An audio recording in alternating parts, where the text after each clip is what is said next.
قابل صد احترام بزرگوں، بھائیوں اور دوستوں،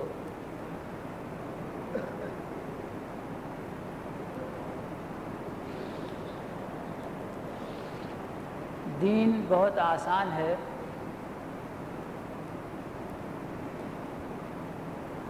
لوگ اس پہ چلنا بھی چاہتے ہیں۔ بہت سارے لوگ ہر عمر کے مرد عورتیں عمل درآمد چاہتے ہیں،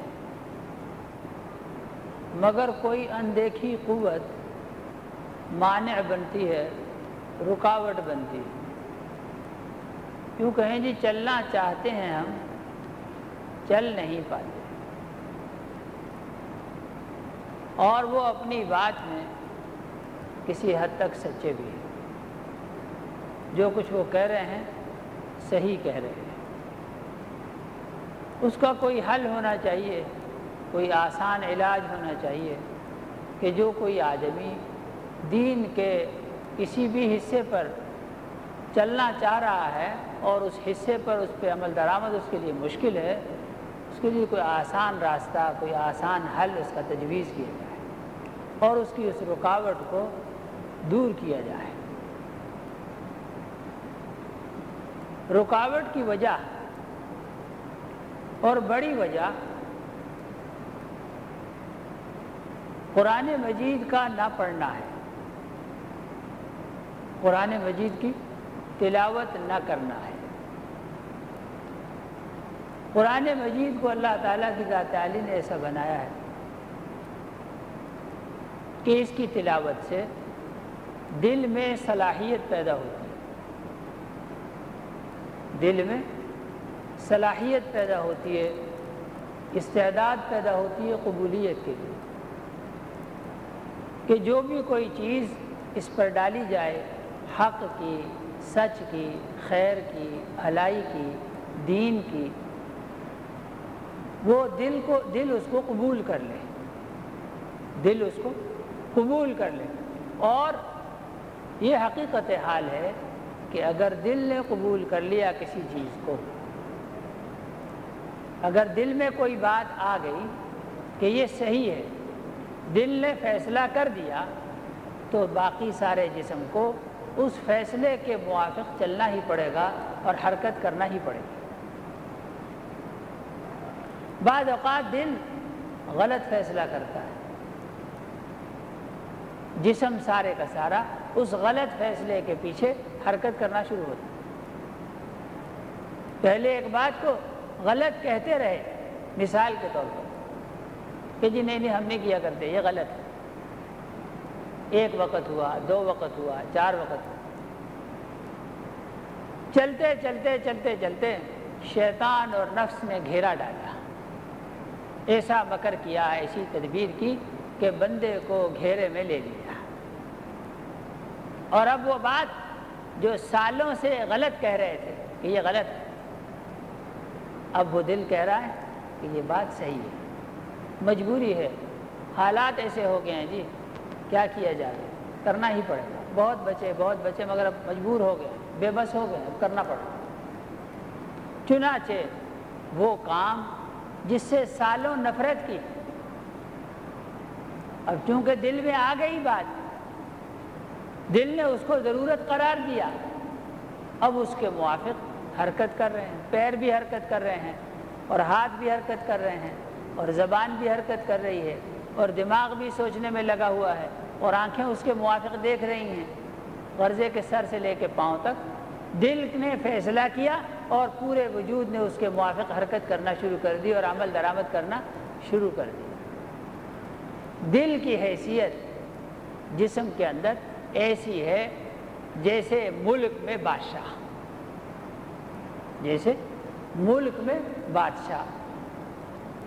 بادشاہ نے فیصلہ کیا، صحیح کیا یا غلط کیا، پوری مشینری اس پر عمل درآمد کرے گی، سارے محکمے اس پر عمل درآمد کے لیے متحرک ہو گئے، باوجود کہ جتنے بھی لوگ اس کے حکومت کے عامل ہیں وہ عاملین جانتے ہیں اس بات کو، عمال حکومت اس بات کو جانتے ہیں کہ یہ غلط فیصلہ کیا، یہ ناحق ہے، یہ لوگوں پر ظلم ہے، لوگوں کی اس میں حق تلفی ہے، زیادتی ہے، لیکن اس کے باوجود چونکہ بادشاہ نے فیصلہ کیا اور وہ بادشاہ کے حکم کے پابند ہیں، اس لیے اس کے فیصلے کو لے کر چلنے پہ مجبور۔ بالکل اسی طرح سے دل جسم کے اندر بمنزلہ بادشاہ کے یہ فیصلہ کرتا ہے اور پورا جسم اس پر عمل درآمد کرتا ہے۔ وہ فیصلہ صحیح ہو تو غلط ہو تو، اس لیے کہ اس جسم کو ایسا بنایا گیا ہے کہ یہ دل کے تابع ہے۔ غلط یا صحیح سے اس کو کوئی سروکار نہیں۔ اس سے یہ کہا گیا ہے جسم کو، جسم کی بناوٹ میں یہ بات رکھی گئی ہے اور اس کو اس طور پر تخلیق کیا گیا ہے کہ دل جو فیصلہ کرے گا تم تمام اعضاء کو اس کے موافق عمل درآمد کرنا ہوگا۔ یہ تمہارا حاکم ہے اور تم اس کے محکوم، یہ تمہارا حاکم ہے اور تم اس کے محکوم۔ دل جسم کے اندر بادشاہ ہے۔ ہاں، دل صحیح ہوا تو سب صحیح ہوا، دل صحیح ہوا تو سب صحیح ہوا، اور دل جو غلط ہوا تو سب غلط ہوا۔ جناب رسول اللہ صلی اللہ علیہ وسلم نے اس مضمون کو بیان فرمایا اور فرمایا سنو، خوب دھیان سے سن لو بات اور خوب توجہ سے سمجھ لو بات۔ الا ان فی الجسد مضغہ، خوب دھیان سے سن لو کہ جسم میں گوشت کا ایک ٹکڑا ہے۔ باقی جسم جیسے گوشت پوست کا ویسے ہی وہ بھی گوشت پوست کا، لیکن اس کی اہمیت بتلانا مقصود ہے کہ وہ عام ٹکڑوں کی طرح سے ران پہ بھی گوشت ہے، پنڈلی پہ بھی گوشت ہے، بازو پہ بھی گوشت ہے، گردن پہ بھی گوشت ہے۔ فرمایا گوشت ہے، گوشت پوست ہے سب، اور وہ بھی گوشت پوست کا ایک ٹکڑا ہے، لیکن اس کو عام گوشت پوست کی طرح مت جانو۔ کہا اس کی طرف بطور خاص توجہ دینے کی ضرورت ہے اور اس سے متعلق مضمون خوب دھیان سے سننے کی ضرورت ہے۔ الا ان فی الجسد مضغہ، خوب دھیان سے بات سن لو، سمجھ لو، پلے باندھ لو بات کہ جسم میں گوشت کا ایک لوتھڑا ہے، ایک ٹکڑا ہے۔ اگر وہ صحیح ہو جائے، اذا صلحت صلح الجسد کلہ، اگر وہ صحیح ہو تو سارا جسم صحیح ہوتا ہے، سارا جسم صحیح ہوتا ہے، اور اگر وہ غلط ہو تو سارا جسم غلط ہوتا ہے۔ تو اذا فسدت فسد الجسد کلہ، وہ فاسد ہو جائے، وہ غلط ہو جائے تو سارا جسم فاسد ہو جاتا ہے، بیکار ہو جاتا ہے، غلط چلنے لگتا ہے۔ الا وہی القلب، خوب دھیان سے خوب توجہ سے سن لو کہ وہ جس گوشت کے لوتھڑے کی، جس گوشت کے ٹکڑے کی میں بات کر رہا ہوں وہ قلب ہے، قلب قلب۔ فرمایا اگر وہ صحیح تو سب صحیح، اور اگر وہ غلط تو سب غلط۔ اس بات کو دونوں نقطہ نظر سے، دونوں ہی نقطہ نظر سے اور دونوں ہی طریقہ علاج سے یہ بات مسلم ہے۔ روحانی طور پر بھی یہی بات ہے اور جسمانی طور پر بھی یہی بات ہے۔ روحانی طور پر جو امراض ہیں ان امراض میں دل سب سے اہم ہے، دل سب سے اہم ہے امراض روحانیہ میں، اور اسی طرح سے امراض جسمانیہ میں سو دل سب سے اہم ہے، دل سب سے اہم ہے۔ جسم پر خدا نخواستہ اللہ نہ کرے بڑی بڑی چوٹیں آ جاتی ہیں، کٹ آ جاتے ہیں، زخم آ جاتے ہیں، ٹوٹ پھوٹ ہو جاتی ہے، خدا نخواستہ ہڈی ٹوٹ گئی، پسلی ٹوٹ گئی، فلاں ہوا فلاں ہوا، اللہ نہ کرے، آئے دن ہوتا رہتا ہے لوگوں کے ساتھ۔ ہاں لیکن دل کا معاملہ ایسا نہیں ہے، دل کا معاملہ طبی طور پر، جسمانی طور پر ویسا نہیں ہے جیسے تمام باقی اعضاء جسم کا، کہ اس میں لمبی ٹوٹ پھوٹ ہو جائے، اس میں لمبی کوئی کٹ پھٹ ہو جائے اور پھر بھی یہ چلتا رہے اور کام کرتا رہے، ایسا نہیں۔ اس میں تو کہیں بال برابر، بال برابر، اور مبالغہ نہیں کرتے، صحیح بات کہتے ہیں ڈاکٹر لوگ کہ جی بال برابر اگر اس کی حرکت میں، تندرستی میں اور اس کی سپلائی میں اور اس کی حرکت میں ذرا برابر فرق آیا تو بات بگڑ جائے گی۔ بڑے سے بڑا پہلوان 6 فٹ کا 4 من کا، ایک بال برابر دل کی حرکت میں فرق آیا، اب پڑے ہوئے ہیں پہلوان جی اور سانس اکھڑ رہی ہے اور ڈاکٹروں نے اور ان کی مشینوں نے ان کو گھیر رکھا ہے، پیروں کی طرف بھی اور سر کی طرف بھی۔ یہ کیا ہو رہا ہے کہ دل کی حرکات نوٹ کی جا رہی ہیں، دل کی حرکت تھوڑی غلط ہوئی ہے، تھوڑی سی غلط ہوئی ہے، اور وہ 6 فٹے پہلوان کو ایک بال برابر حرکت کے فرق نے ڈال دیا اور گھر سے نکال کر اسے اسپتال لے گئے۔ وہ پہلوان جی جو بہت بڑا پہلوان اور ہر بندے کو پچھاڑ دینے والا، اور ایک کو کیا 2 کو 4 کو پچھاڑ دو، 4-6 آدمیوں کی طاقت رکھنے والا ایک آدمی، اور ایک بال برابر دل کی حرکت نے اس کو پچھاڑ دیا۔ دل کی ایک بال برابر فرق نے اس پہلوان جی کو پچھاڑ کے رکھ دیا اور ڈال دیا۔ اب پہلوان جی میں اتنی قوت نہیں ہے، اتنی طاقت نہیں ہے کہ اٹھ کر کے پانی پی سکیں، اٹھ کر کے پانی پی سکیں، حتیٰ کہ ان کو اٹھانا بٹھانا ممنوع قرار دیا گیا۔ ڈاکٹر نے کہا ان کو اٹھاؤ بٹھاؤ مت، ہم نالی کے ذریعے ان کو غذا دیں گے، ان کا اٹھنا بیٹھنا خطرناک ہو سکتا ہے۔ یہ حال ہے۔ یہ تو ہے جسم کا معاملہ، اور روح کا معاملہ اس سے کروڑوں گنا زیادہ نازک ہے۔ روح اہم ہے اور اس کے مقابلے میں جسم 1000 اہم صحیح، جسم 1000 اہم صحیح، لیکن روح کے مقابلے میں بہت کم اہمیت ہے۔ روح کا اور جسم کا ایسا تعلق ہے جیسے خط اور لفافہ۔ بھائی لوگ لفافے کی طرف متوجہ ہوتے ہیں یا خط کی طرف متوجہ ہوتے ہیں؟ لوگ مہنگی ڈاک کا ذریعہ استعمال کرتے ہیں، فلاں کوریئر کمپنی کو دے دو، یوں کہیں 200 روپے لیں گے، 200 روپے لیں گے، 300 روپے لیں گے، اور باہر فلاں ملک کے لیے 600 روپے لیں گے، صبح لیں گے اور شام کو پہنچا دیں گے۔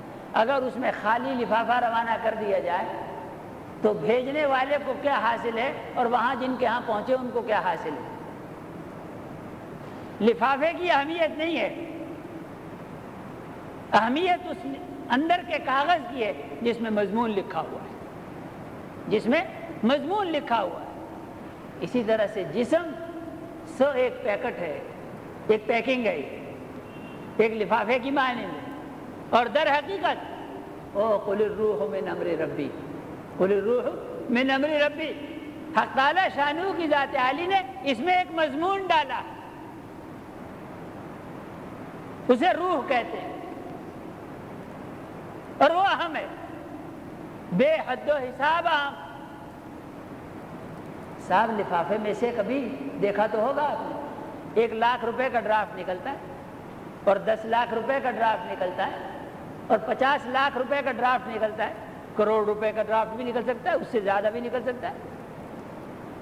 اب بتاؤ کہ وہ جو کاغذ اس میں سے نکلا اس کے بالمقابل اس لفافے کی کیا اہمیت ہے؟ لفافہ کتنا قیمتی اور اس کے اندر سے جو کاغذ نکلا وہ کتنا قیمتی؟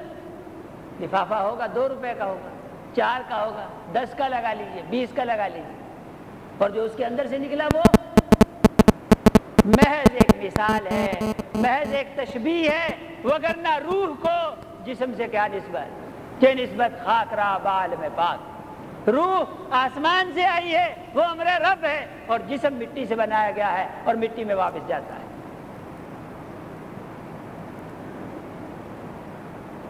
جیسے اس لفافے کو اس 1 کروڑ روپے کے ڈرافٹ کے ساتھ قیمت میں، تول میں کوئی مناسبت نہیں ہے، کوئی مشابہت نہیں، کوئی مماثلت نہیں، کوئی توازن نہیں۔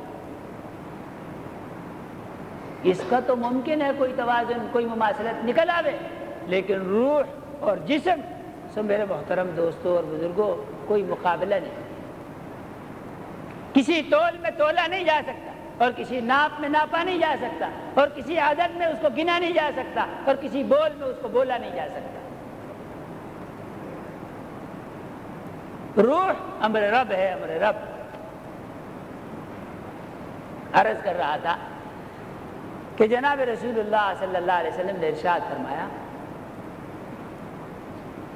دل اگر صحیح ہے، صالح ہے، تو سب کچھ صالح ہے، اور اگر دل فاسد ہے تو سب کچھ فاسد ہو جاتا ہے، سب بگڑ جاتا ہے۔ دل کا بگاڑ سب کا بگاڑ، اور دل کی صلاح سب کی صلاح۔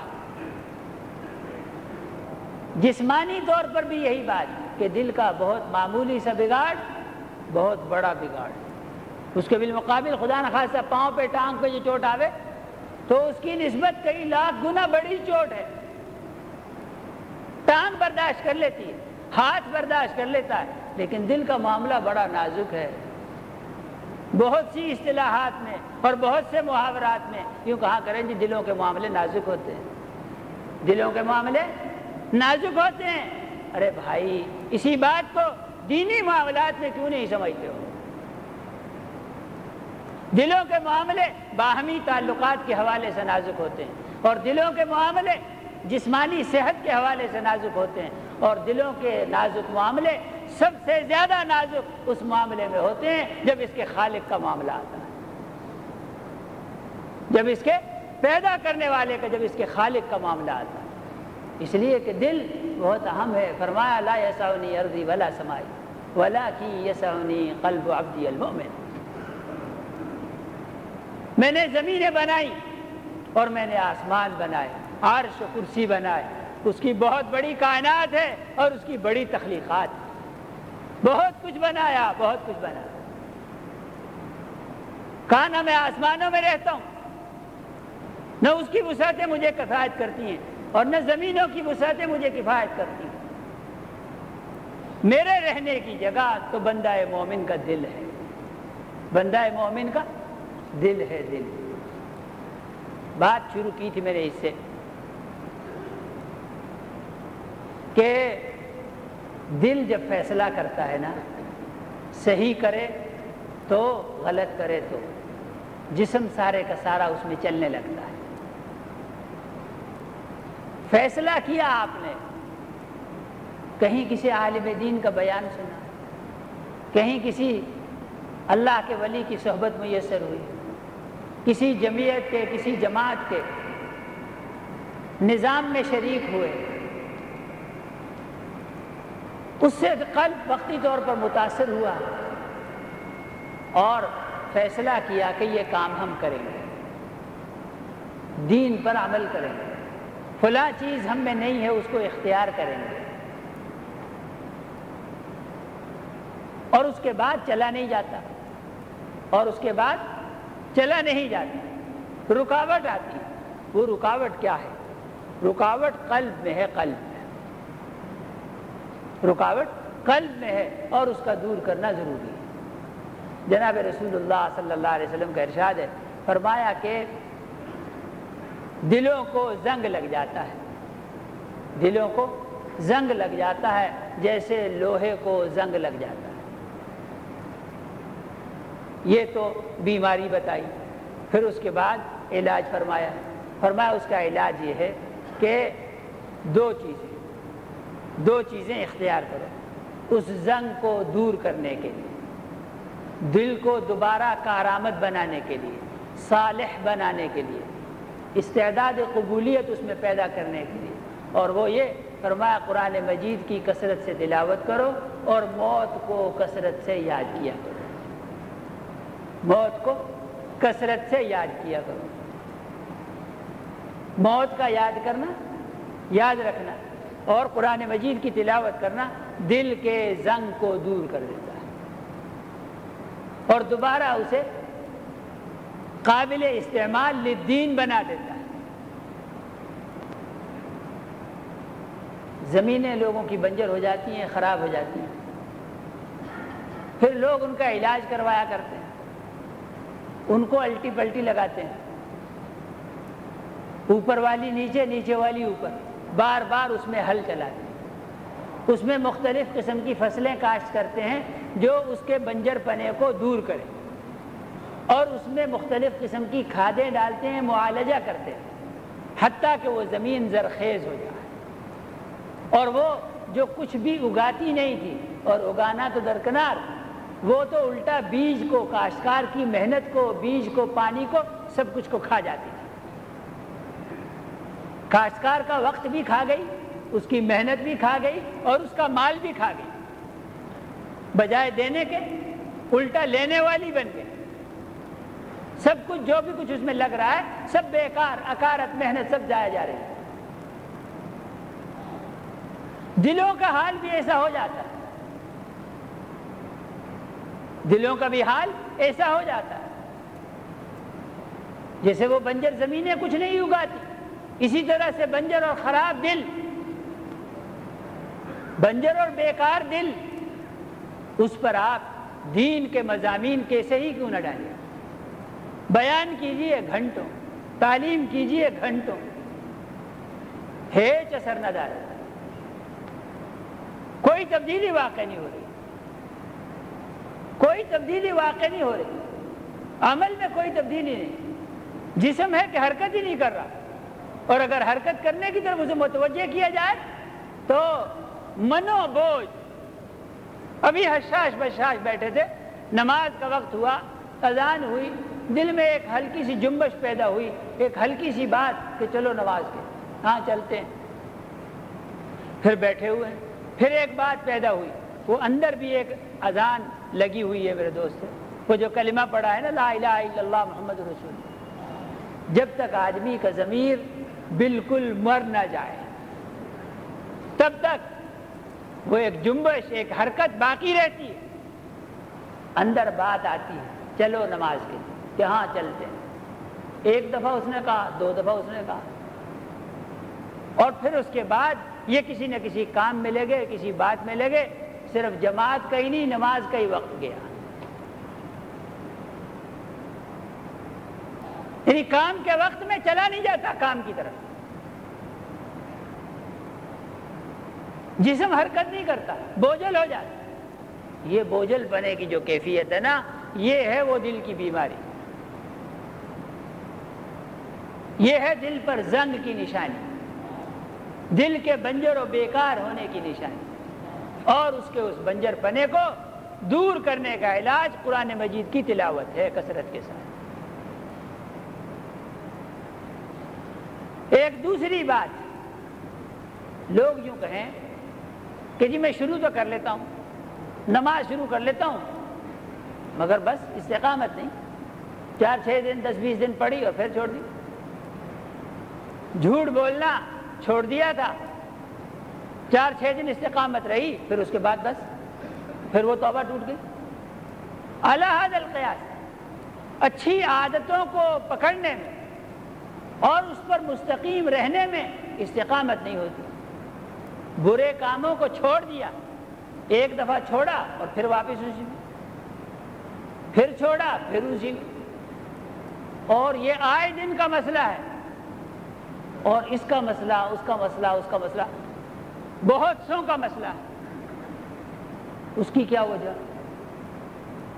کردار میں پختگی نہیں، کردار میں پختگی نہیں۔ اس پختگی کو حاصل کرنے کے لیے بھی تلاوت کلام اللہ شریف، اور یقین مانیے کہ ازرو قرآن کہتا ہوں کہ مسلمانوں سے متعلق انفرادی طور پر بھی اور اجتماعی طور پر بھی جو اس زمانے میں ایک زبان زد عام ہو گئی بات کہ یہ لوگ کردار کے پکے نہیں ہوتے، وہ صرف یہ کہ قرآن مجید کی تلاوت نہیں کرتے۔ جب تک قرآن پاک کی تلاوت بکثرت نہ ہوگی اور یہ عام نہ ہوگی اور یہ عادت نہیں بنے گی اور جسم و جان میں یہ بات رچے بسے گی نہیں، اس وقت تک کردار کی پختگی کی کسی سے امید رکھنا بالکل توقع بیکار اور فضول اور عبث بات ہے۔ قرآن مجید کی تلاوت کے بغیر کردار میں پختگی اور پکا پن نہیں ہوتا۔ کردار کی پختگی اس حد تک اجتماعی طور پر بھی اور انفرادی طور پر بھی۔ جنگ فارس جب ہوئی تو فارس کا ایک شہزادہ گرفتار کر لیا گیا. گرفتار جو ہوا تو سزائے موت تجویز ہوئی کہ اس کو بادشاہ کے دربار میں قتل کر دیا.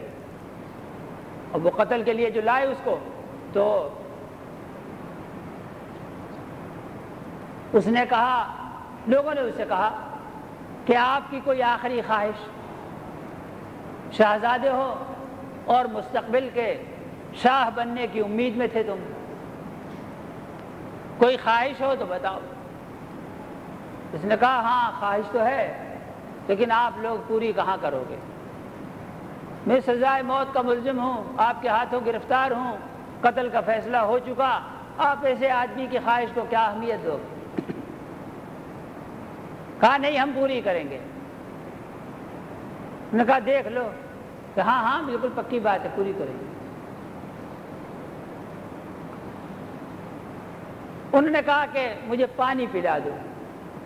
شہزادے نے کہا مجھے پانی پلا دو. لوگوں نے اس بات کو بہت معمولی جانا کہ پانی پلانا بھی بھلا کوئی بات ہے.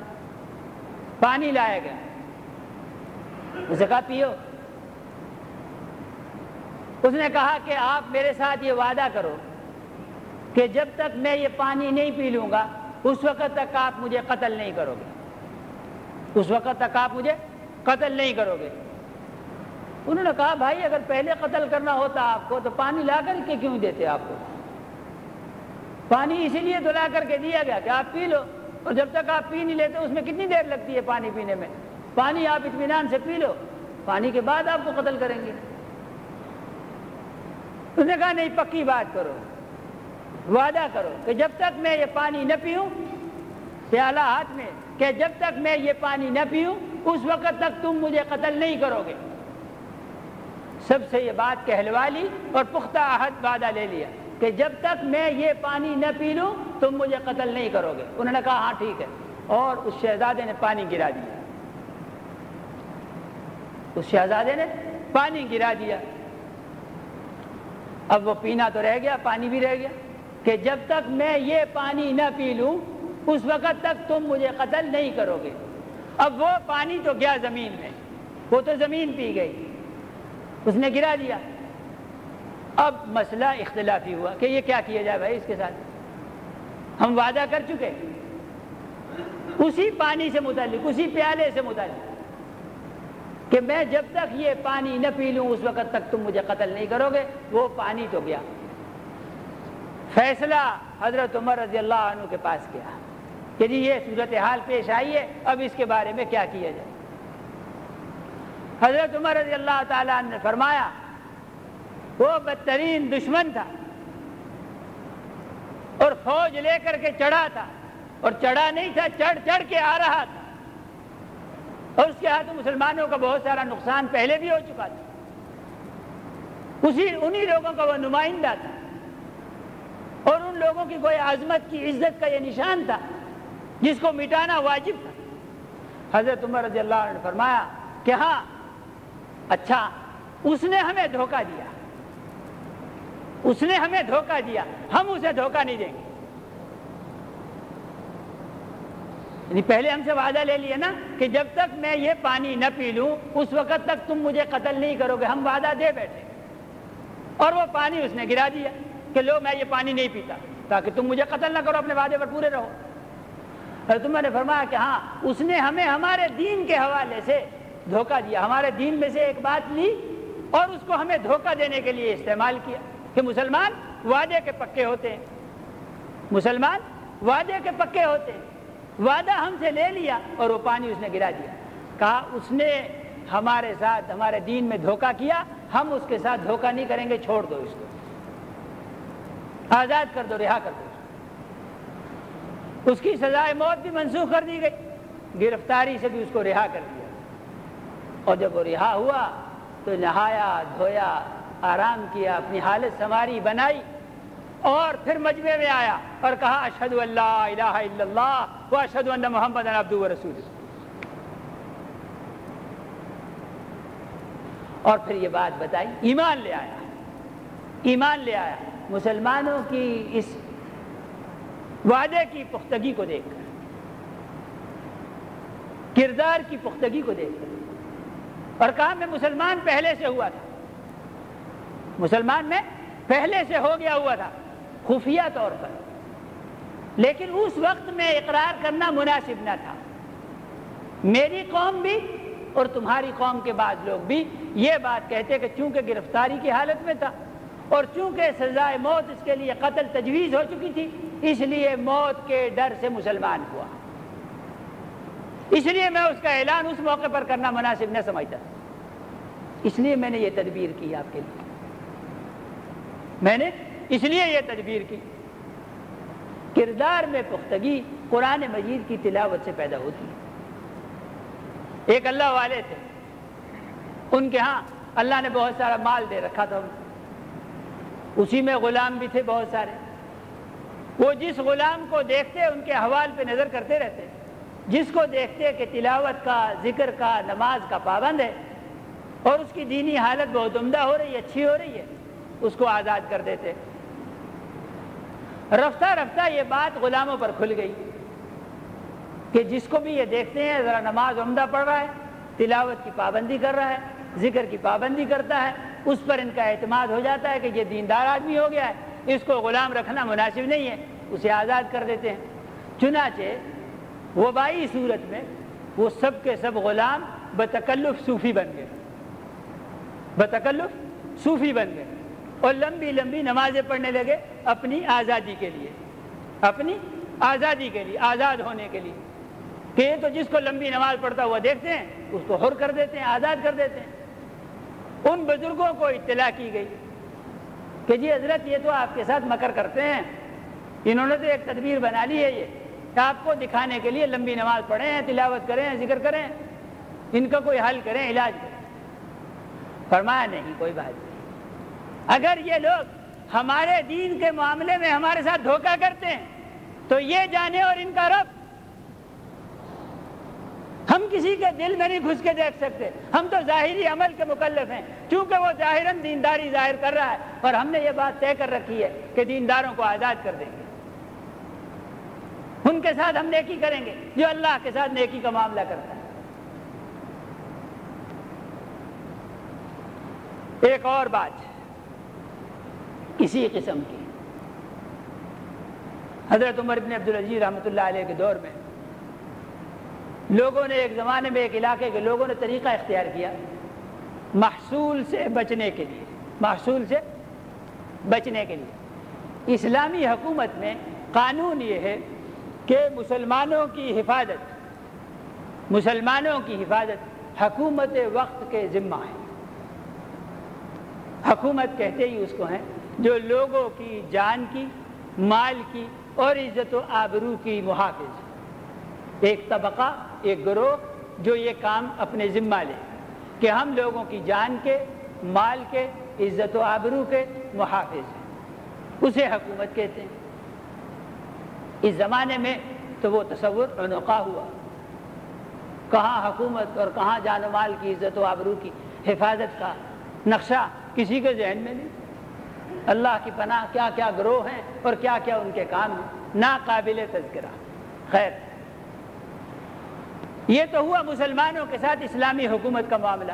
غیر مسلموں کی حفاظت کا ہم تب کریں گے جب تم اس حفاظت کا محصول ادا کرو۔ حفاظت ہم تمہاری بھی کریں گے، جان کی، مال کی، عزت و آبرو کی، لیکن اس کے لیے حکومت وقت کو تمہیں جزیہ ادا کرنا ہو۔ وہ ذمہ کہلاتے ہیں کہ ہم نے، انہوں نے مال دیا، ہمیں محصول ادا کیا اور وہ ہمارے ذمہ میں قرار پائے۔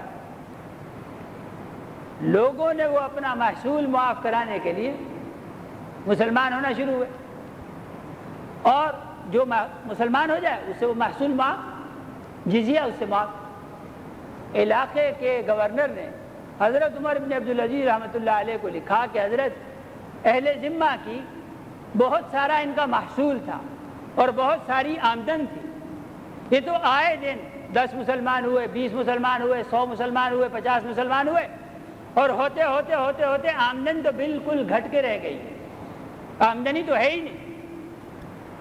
اور آپ ان کے اس مکر کو سمجھنے کی کوشش کریں، یہ مکر کر رہے ہیں، محض محصول سے بچنے کے لیے مسلمان ہو رہے ہیں، در حقیقت اسلام لانے کا ان کا کوئی وہ ارادہ نہیں ہے۔ تو حضرت عمر بن عبدالعزیز رحمۃ اللہ علیہ نے اپنے منصب کے شایان شان اور اپنے ایمان تقویٰ کے لحاظ سے جواب ارشاد فرمایا کہ جناب رسول اللہ صلی اللہ علیہ وسلم کو اللہ رب العزت نے ہادی بنا کر کے بھیجا ہے، جابی بنا کر نہیں بھیجا۔ ان کو ہدایت دینے والا بنا کر کے بھیجا، ان کو لوگوں سے محصول وصول کرنے والا نہیں بھیجا۔ اس لیے اس بارے میں فکر کرنا کہ لوگ ہماری آمدن کم ہو جائے گی اور ہمارے محصولات کم ہو جائیں گے، اس لیے ہم ان کا اسلام قبول نہ کریں، یہ غلط بات ہے۔ ہم ان کا اسلام قبول کریں گے، باقی ان کا کس مقصد کے لیے ہے وہ جانے اور ان کا رب جانے۔ جو بھی کوئی کلمہ پڑھتا ہے ہمیں اس کا کلمہ قبول ہے۔ میرے محترم دوستوں اور بزرگوں، کوئی وقت تھا کہ جب مسلمانوں کے متعلق انفرادی طور پر بھی اور اجتماعی طور پر بھی یہ شہرت تھی۔ کہیں بھی کسی بستی میں، اور ایک مثال نہیں، بیسیوں ایسی مثالیں، سینکڑوں ہزاروں ایسی مثالیں ہر دور میں رہی ہیں کہ ساری بستی غیر مسلموں کی، یہودیوں کی، نصرانیوں کی، اوروں کی، اور ان سب کی امانات ایک مسلمان کے پاس ہے، ایک مسلمان کے پاس ہے۔ اس لیے کہ شہرت یہ تھی کہ مسلمان وعدہ خلافی نہیں کرتے، مسلمان امانت میں خیانت نہیں کرتے، مسلمان کسی کا مال نہیں کھاتا، کردار کا پختہ ہوتا ہے، پکا آدمی ہوتا ہے۔ یہ بات سید الکونین محمد مصطفیٰ احمد مجتبیٰ صلی اللہ علیہ وسلم کو پہلے میسر تھی، اسلام سے پہلے حضور کے ہاں امانتیں رکھتے تھے اور ان کو سچا جانتے تھے، امانت دار جانتے تھے، اور صدوق الامین کہتے تھے۔ اب تو یہ عالم ہوا کہ پتہ نہیں کسی مسلمان کی غیرت جاگتی ہے یا نہیں جاگتی کہ ایک شہر کے اندر، صرف شہر میں استاد بے غیرتی کی اور بے حیائی کی کوئی انتہا ہو۔ شہر میں صرف ایک بینک سے دوسرے بینک تک پیسے لے جانے کے لیے کسی یہودی کمپنی کی خدمات چاہیے، نصرانی کمپنی کی خدمات چاہیے۔ ارے ان کو کون سا سرخاب کا پر لگا ہوا ہے کہ وہ لے جا سکتے ہیں، مسلمان نہیں لے جا سکتے؟ میرے محترم دوستوں اور بزرگوں، ایمانی اعتبار سے اور دینی اعتبار سے یہ مر چکنے کی بات ہے، مر چکنے کی بات ہے۔ اخلاق اور ضمیر نام کی گویا کوئی چیز بچی نہیں کہ صرف اس شہر میں اس بازار سے لے کے اس بازار تک اگر پیسہ لے جانا ہے تو یہودی کے سپرد کرو۔ یہ اٹھائے پھرتے ہیں شہر میں اور شہر پھرتے ہیں۔ کہاں گئی مسلمانوں کی غیرت؟ اس حد تک میرے محترم دوستوں اور بزرگوں، کردار کی پختگی تلاوت کلام اللہ پاک۔ کون آدمی یہ چاہے گا کہ میرا بچہ بد کردار، میرا بچہ جھوٹ بولے، میرا بچہ وعدہ خلافی کرے، اور میرا بچہ کسی کی جان کو، کسی کی مال کو، کسی کی عزت و آبرو کو نقصان پہنچائے اور کل کلا چور کہلائے یا ڈاکو کہلائے اور جیل میں جائے؟ کوئی آدمی نہ چاہے۔ اس کے لیے حل علاج یہ ہے کہ خود بھی تلاوت کلام اللہ پاک میں مشغول ہوئیے اور اپنے بچوں کو بھی اس میں مشغول کیجئے تاکہ کردار کی پختگی معاشرت کا ہماری کا ایک حصہ بن جائے۔ اللہ جل شانہ مجھے آپ کو سب کو عمل کی توفیق عطا فرمائے۔